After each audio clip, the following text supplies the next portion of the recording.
Hafaday, I'm Amanda Shelton. This year, Guampedia published their book, Famalaw and Guahan, Women in Guam History, a biography of 28 women who have left their mark on our island's history.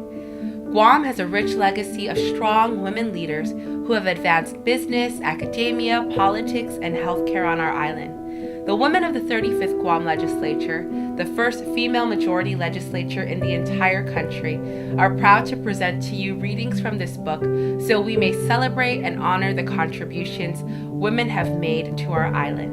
Siduas Masi, and we hope you enjoy.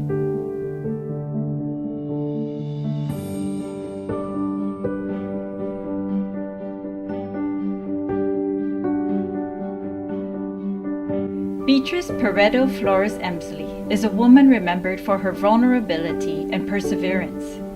Beatrice was a survivor of the Japanese occupation on Guam during World War II. She provided powerful testimony for the Guam War Reparations Commission, speaking of the atrocities suffered by Chamorros.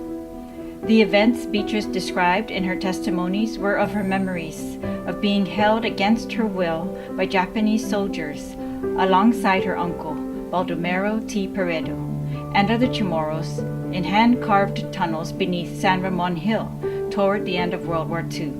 The group of Chamorros were accused of knowing and assisting George Tweed, an American soldier who hid on Guam throughout the occupation. Japanese soldiers led the men being held into the jungle where they were brutally executed, while the women were ordered to remain in the tunnel. Before the men were led away, Beatrice's uncle reached out and pulled at her, but the two were forced apart. In her formal testimony before the U.S. Congress on May 27, 1993, Beatrice recounted what happened next.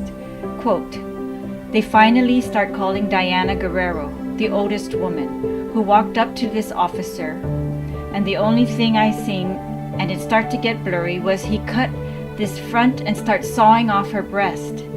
Then the sister next to her came running up to try to help. They do just everything they can with what they got. And the third one was Tony, because I was the youngest and the last. They marched her up, and the only thing they did is sliced down her stomach, and everything came out. When it comes to me, when they took me out, I was walking in air. As soon as they let go of me, I fall down to the ground." Unquote. After questioning her, the officer pushed her head down and hit the back of her neck with his bayonet. Beatrice fainted from the impact as the bayonet cut through her neck muscles. The gash from the bayonet was 4 inches deep.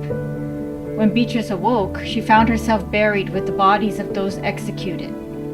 She crawled out of the dirt grave and eventually found Juan Cabrera, who had also survived the attempted execution. Together, the two began searching for their families and seeking medical assistance.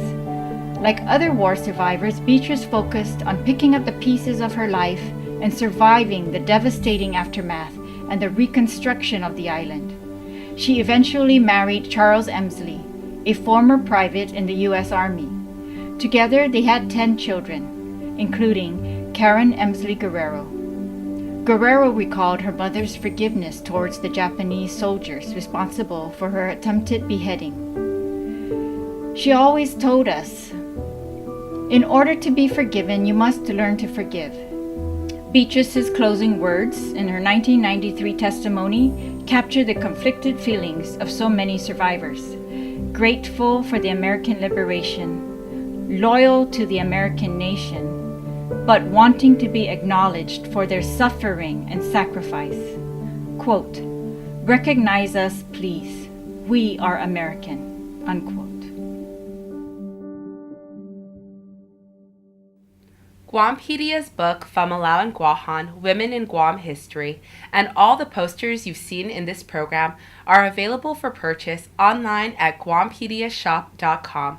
By sharing the story of their lives, we are writing the story of women back into Guam history. In this way, we honor and celebrate the generations of women who have helped shape our island and shape our dreams. Siduas Masi for watching.